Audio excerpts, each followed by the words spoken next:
Hi everyone, welcome to the Life of Thuy. For my new thing for the week, well, I was inspired by my sister because very recently on our way home from a trip, so I swung by her place and she sent me off with some snacks. And one of those snacks was a ready-to-go meal of Japanese soba noodles. Yeah, I know that I probably shouldn't be saying Japanese and soba noodles because that's kind of like saying Vietnamese pho. Well, of course pho is Vietnamese, right? So how many of you have tried soba noodles before, or maybe you tried making the dish yourself? Please share with me your recipe in the comments below, or if you ate it somewhere, where did you try it? Don't forget to like and share this video, and of course please subscribe to the Life of Thuy so that you're always updated on the latest adventures.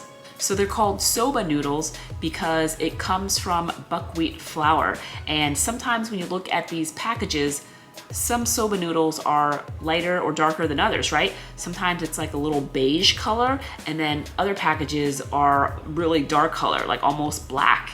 And that's because it depends on if the buckwheat, if the seeds or grains have been hulled or not. So it's kind of like if it's been shucked. I don't even know if that's the right term, but if it's still within its hull, then it's going to be a darker color. But if it's been hulled, then it's going to be a lighter color. I'm not sure exactly if it'll have a different flavor, but because it is darker, then it's going to have a little bit more fiber to it because the hull is still on it. Now, there's a couple of interesting things with soba. First of all, I guess it can be eaten any time of the year, but there are certain occasions, certain times of the year that you are supposed to eat soba. Like, I guess traditionally it was eaten at the end of the month to kind of cheers and congratulate yourself for like another good month of health. And it's kind of like ringing in and starting the next month. So there's a term for it, but I don't remember. If you know what it is, then please share with us what it is in the comments below. Soba has sort of turned into something that is somewhat of like a fast food, so it can be eaten anywhere at any time of day. It's becoming more and more popular too. I see it on different menus everywhere. It's just that I myself have never made this dish before. Another thing is you could eat soba with a hot broth or a cold broth, and I'm not sure which is correct or if it's just a matter of preference. I myself will be making the hot broth because I'm used to things like pho and mee, which is served hot. From what I've read, it's kind of like the type of thing where it's just like pho or boon, where you can kind of like create your own toppings. I know that there's probably very standard and staple things that go into it, but I just made sort of like what I found around in my pantry and in my fridge, as well as what I've researched on the internet. So you can share with me what you think of my recipe and the way that I made it in the comments below. I'd love to hear what you have to say. Okay, let's go make some soba.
So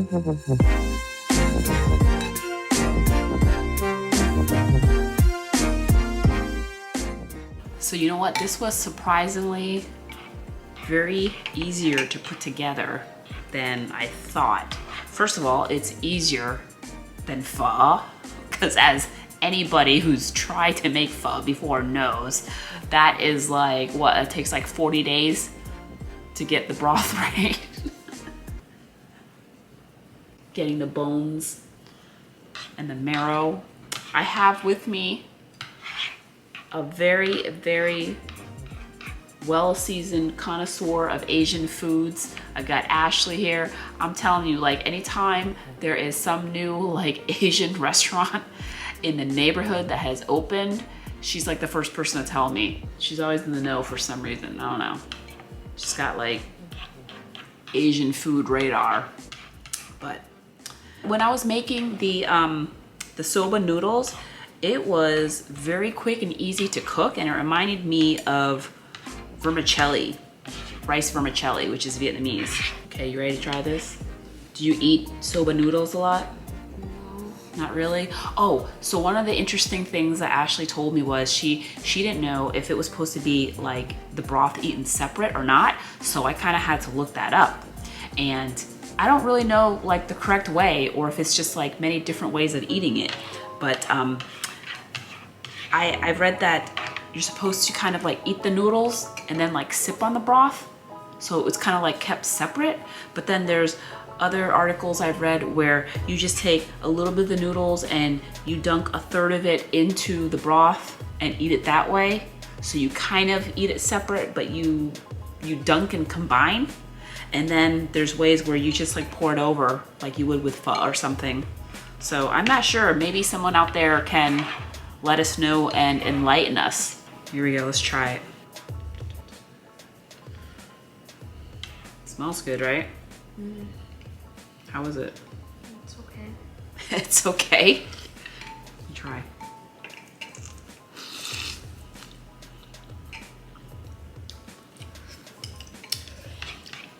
Oh, that's good. I could see how maybe like, you probably think it needs like more soy or something, right? Yeah. I was afraid of it being like too salty, and you know, you could always fix something when it's not salty enough. You just add a little bit more dashi or a little bit more soy sauce, right? So this is a little bit more milder and subtle in flavor. I myself probably would love to have like a little bit of sriracha, so.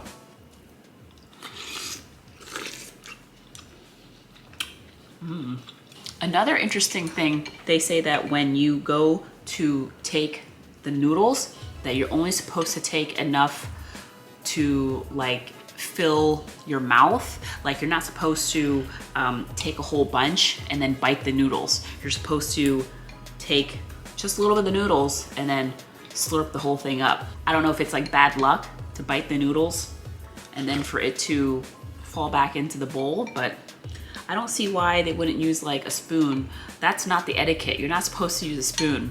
I like it because then I can get a little bit of the broth and I can kind of like build my bite. I could put like scallions in there if I want. I could put like a little bit of pork belly in there. That's kind of like what I do with pho too. And this way I don't have to bite the noodle. I just slurp the spoonful. If you're friends with Asians, you'll know that slurping is actually encouraged because it means that you are enjoying your meal. So if you hear a lot of loud slurping in an Asian restaurant, whether it be Vietnamese, Japanese, I guess it means that people are enjoying their food.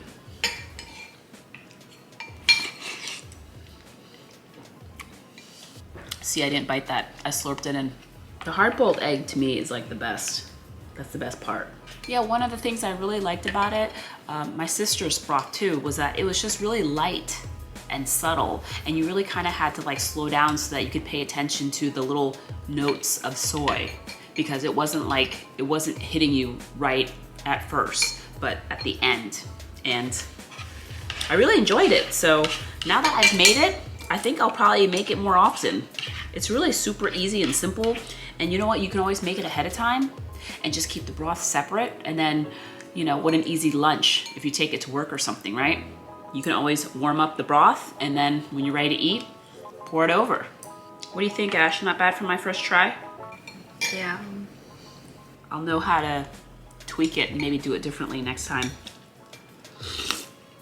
You know, I happen to use pork belly because I had pork belly at home, but again, you can use whatever you have. You can use shrimp, chicken, tofu. Okay, well, please let me know if you use this recipe and try it at home. What did you think? Again, don't forget to share and like the video, and please subscribe to The Life of Thuy so you're always updated on latest adventures. Thanks so much for watching. See you next time.